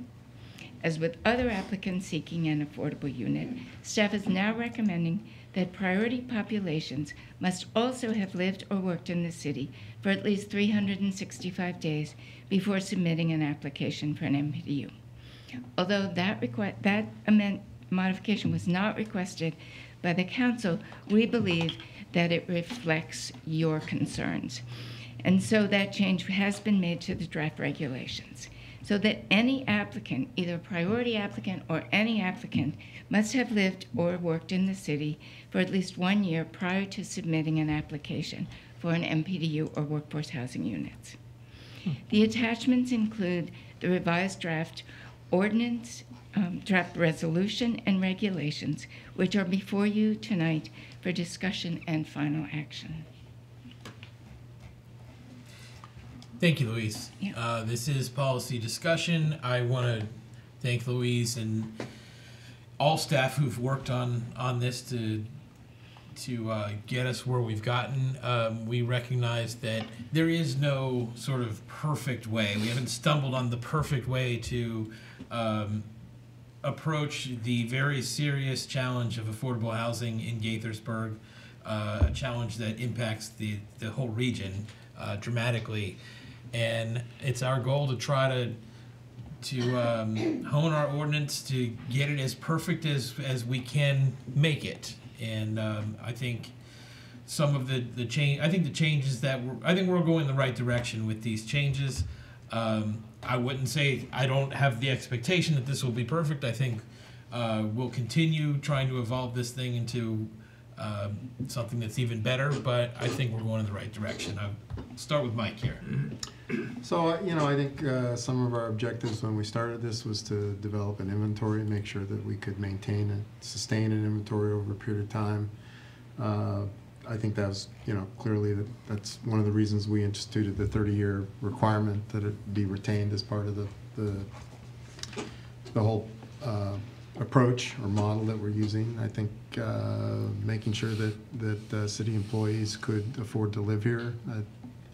They become stakeholders of the cities, not just employees. That's important. I think we recognize some problems with certain types of housing that make it basically impossible to have some kind of affordable unit, given other fees that they would pay to an HOA or something like that. So we've made those adjustments. I think we've also figured out a way to increase our housing opportunities fund, whatever we're calling it. I think that's pretty important. So the only question I have, and I don't recall whether we did this before, I thought we had something, is that if we had an employee who benefited from the program, they were eligible, they benefited, and then changed their employment to a local employer, no longer with the city, is there a payback on that? There's not a payback. As long as they continue to own the home, there is a if they leave the employment within 3 years, there is a sort of a surcharge that they do have to pay. And it's, starts out at 3% and then goes down to, I believe, 1.5%. The city manager did put that into effect for both our down payment assistance program and the MPDU program. Okay. That's really about it. I think we've fixed it as much as we can. I think we'll have to. I think our understanding that we're going to have to continue to come back and address this and figure out ways to maintain the inventory, keep it as a sustainable program, and serve the people that we intended to serve. Our priority eligible participants is the key, and if we can maintain that, then at least, you know, until the next thing comes along or until we figure out another way to address this. I mean, in a way, it's a crisis for the entire region, but I think, you know, this is where we are. And I did not make a change to this, but I did want to let you know that displaced tenants from a property in the city have always gotten priority. And that was true in the early regulations, and I didn't recommend a change to that. Is that true even if they lived here less than a year? Well, that's not in the language, but in the language now, everyone has to be Right. here for at least 365 Right. days. So you're saying if they were displaced, But not necessarily a whole 1 year resident. They would probably fall into a gap, you know, right? So, I mean, I can't imagine there's a huge universe of people who move here and are displaced in less than a year, but it's possible. But as Mike said, you know, we can't write a perfect regulation, and we can always tweak it as we encounter, you know, facts on the ground that might require us to relook at this. But, I mean, I guess at first I was a little queasy about the idea of limiting it completely, not just priority for people who have lived and worked here for 365 days or more, but everybody who would be eligible, whether priority or just regular eligibility, would have to meet that requirement, because I can envision, you know, lots of scenarios under which we're turning away potential applicants. However, the rate at which we're creating new affordable units relative to the number of people who currently live in the city who are going to need them is probably so. I mean, we're doing a decent job, but it's probably still not covering the need for people who live within the city. And as we discussed last time, our first priority is to the people who live here, not people who are coming here from somewhere else to take advantage of this program. We'd love to be able to help them too, but we have limited resources. So, you know, so I'm okay with it, having sort of thought it through. Because I think that's sort of the biggest thing we need to discuss tonight, given that that was a change by staff after we had our last conversation. And as you noted, we didn't really ask for it, but you're trying your best to accommodate that concern. But I did note that in the draft, there's language that says, unless otherwise approved by the city manager, a participant has to have lived or worked here for at least a year. So is that a sort of a little bit of wiggle room in the event that, you know, let's say hypothetically 20 new affordable units come online and there's only 15 applicants who meet that 365-day requirement. We don't want the other 5 sitting vacant. So that would allow the city manager to say, in that unusual circumstance, without prejudicing the people who do meet the 1 year requirement, we can, you know, if we have extra units, we can then open it up, right? That's how it would work? Right. That's right. And that's what happened at Summit Hall Reserve. Now we've since corrected the pricing, but you're exactly right, Ryan. We just want to, we do have a large inventory. Sometimes the workforce housing units are a little harder to price, so we do want to retain that discretion for the city manager at staff's recommendation. Do we have a sense from data as to how many applicants and how many folks who've actually ended up taking units, both rental and ownership units, were people or are people who lived in the city previously, as opposed to people who came from outside the city and applied for the lottery? So at Crown, everyone had to meet, and this was at the council's request when we did the annexation agreement. Everyone who applied or were in the lottery drawing would get priority based on the priority population or lived and worked in the city. We, at Crown, we probably got 40 to 50 applications for each, you know, round of project. No one, so of course the way we do it is that we rank them in order.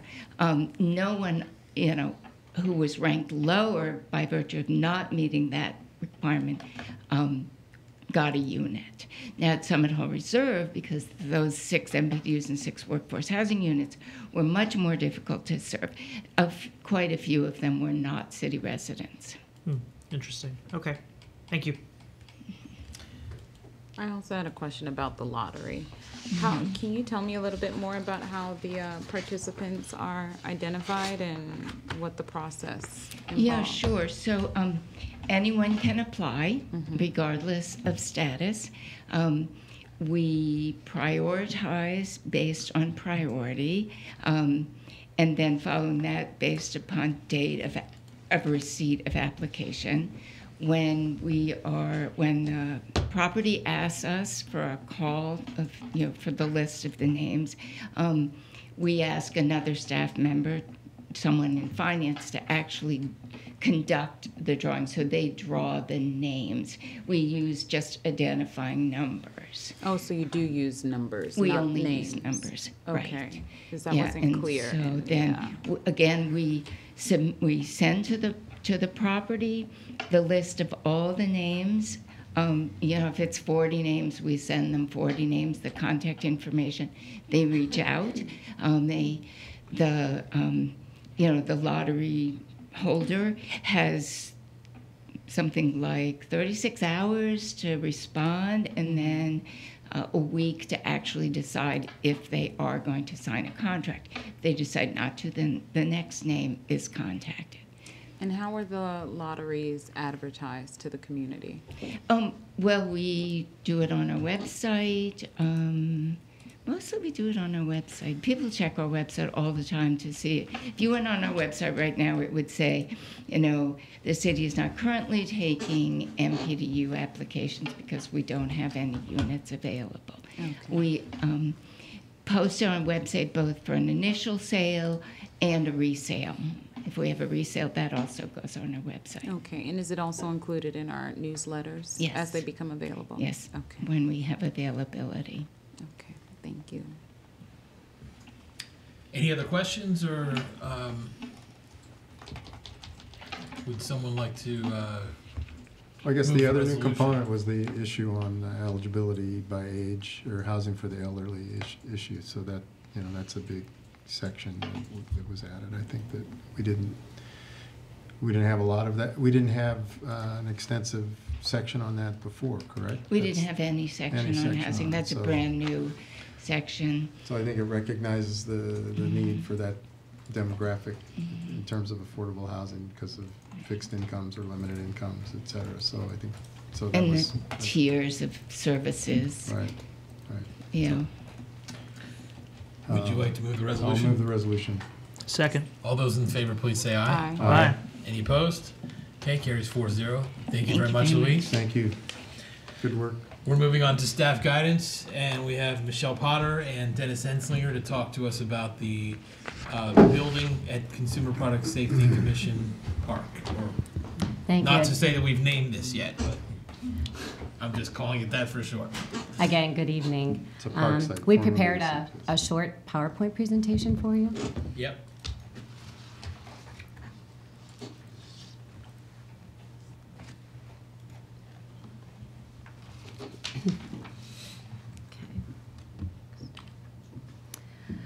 The Mayor and City Council were asked for feedback in October on how to best proceed with the design of the recreation building at the former CPSC park site based on the constraints of the existing warehouse building.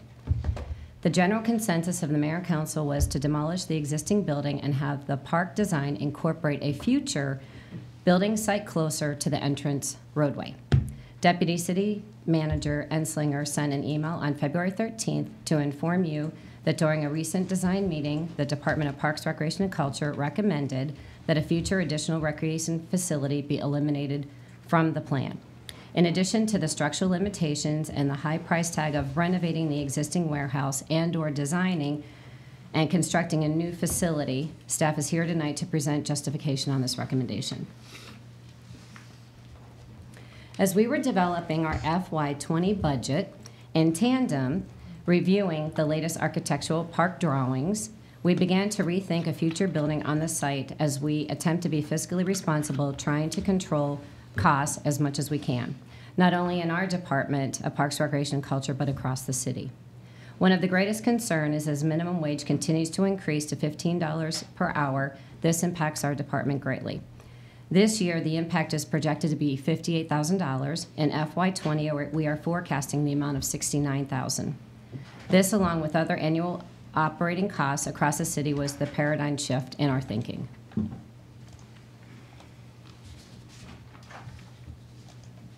Staff has identified various issues that may arise with a future building on the proposed location. There will be increased traffic and parking concerns due to the patrons using the park and facility. At the same time, limited parking spaces has always been a concern throughout this project.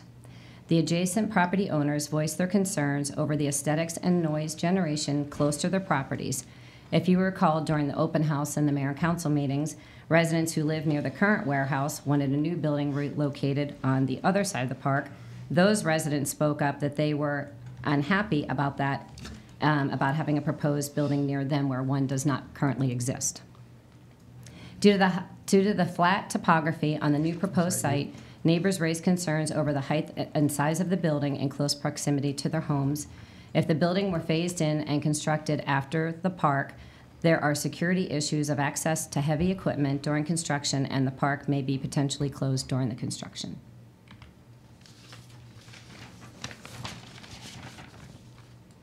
If a future building is planned later, utilities would need to be relocated now while the park is in design and during construction.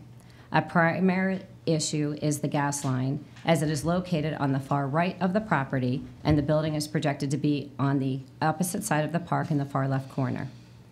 Without a building, the stormwater management design would be simplified by increasing permeable surface, as the building footprint would be converted to a green space. Increased permeable surfaces will eliminate additional stormwater construction now while in design. An estimated rental cost for the city would be approximately $13,000 per year at today's MCPS rental rates for programs projected for a new recreation building. This includes a summer camp, recreation classes, and youth sports.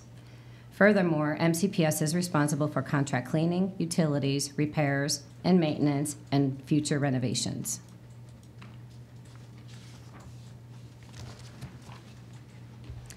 If we were to eliminate a future building, we can continue to offer programming in the area schools and in the various rooms, such as the classrooms, the auxiliary gymnasiums, full-size gymnasiums, and their all-purpose room, which is better known as their cafeteria. We can eliminate future construction costs in our CIP, as well as staffing resources for the project. The city would not need to outfit a new building with the purchases of mirrors, ballet bars, basketball hoops, copy machines, office supplies, office furniture, and phones, just to name a few. And based on our cost-benefit analysis, it is far more effective to utilize MCPS facilities than construct a new building in the out years. So this ends our formal presentation, and we are happy to answer any questions that you have. Questions and comments? Yeah, I'll start with my disclaimer every time we talk about this project. Full disclosure, I live right around the corner from it. You know, having gotten feedback from staff and having thought a lot about previous conversations among the council and the public input, you know, Mike and I think maybe a few others sort of initially thought, well, you know, if we're not going to build a building now, that's fine, but maybe we should sort of hold the space on the left side, I'll call it the left side of the footprint for potential future building. And then, you know, staff pointed out, well, that we would still need to build, you know, all of the infrastructure in order to do that if we're really planning to hold that space. So, I mean, given that, you know, our capital budget is pretty much spoken for right now, and given that the plan is in the short and the midterm to keep it, you know, pretty much all open space, even if we do desire ultimately in, say, 10 years or 15 years to put a building there, I think we ought to wait and see what our needs are at that time. And if we have to move a gas line at some future time, then we can move the gas line at some future time without investing in those kinds of infrastructure costs now. Because frankly, I don't want to do anything else to slow down the progress on making this park a reality. It's been taking a while. It's a big project. It's an expensive project. But I'd like to see it happen sooner rather than later. So given all of that, I'm prepared to support staff's recommendation and just kind of set aside any investment in a potential future building site for now, with the understanding that we may, at some undetermined time in the future, decide we want to add a building there, but we shouldn't put it into the capital budget or the planning of the city at this time. Thanks, Ryan. Does that mean, in the meantime, are you going to do anything with the existing structure there? Or are we going to bulldoze it? Demolish it, I guess, Yeah, right? the existing structure would be removed. Okay. So I know that in some of the initial designs, there was talks about an outdoor, like, music venue theater with, like, grassy steps. Is that? So originally, the plan had a little amphitheater down on the lower portion of the property. We're not able to do that due to the stormwater management constraints. So we figured that we'll use the open space that is there to go ahead and do like the yoga in the park, the Zumba in the park. We can go ahead and have backyard concerts and things like that. Oh, okay. With the open space, like we do in the other parks. Okay. So, yeah, Ryan and I, and I guess Neil talked about this a little bit. I felt that it was important to go ahead and make sure that we had some infrastructure there while we had the opportunity to do it. I mean, I'm assuming there's utility connections already in the slab that's existing there. So, I think that should always be an opportunity for us to think about the future design where we could put a building. I am assuming that when we build this park, we're going to build pavilions as well as bathrooms. Maybe I'm wrong, so I don't remember what the plans were, but I think that was one of the things that was one of the elements that would be a feature when we retain the building, is that there would be public bathrooms in that facility. Either way, whether that's part of the design or not, I think we actually need to have that. I am disappointed we weren't able to make it work with the building. I think there were a lot of advantages there. I guess what I'm probably a little bit more concerned about than others have expressed is our reliance on MCPS for their space and the ability to have access to it and use it, assuming that the rates are not going to increase too much. I assume that they will increase given the budget challenges that MCPS is facing in the county. So, I don't think we're always going to have the sweetheart deal that we have with MCPS to be able to use their facilities, which is why I think we have to look at developing our own space in the future. But I agree, it's taken a little bit longer than any of us anticipated to get this thing moving. Other than tearing down the buildings that were there, we haven't made a whole lot of progress. And I think the community, the adjacent and surrounding community, is more interested in having something happen there, as well as other people in the city that want to know something's happening there and when it's going to be open. So, in the interest of moving the project forward, I think it wouldn't hurt to have. We did have a lot of participation from the community on coming up with the design for the park. So I hope those members will be engaged to some extent on how the design is going to change a little bit. So I'd like to see what those plans are too. So, I guess I'll reluctantly, to some extent reluctantly, agree with staff's recommendation on this. So, Neil?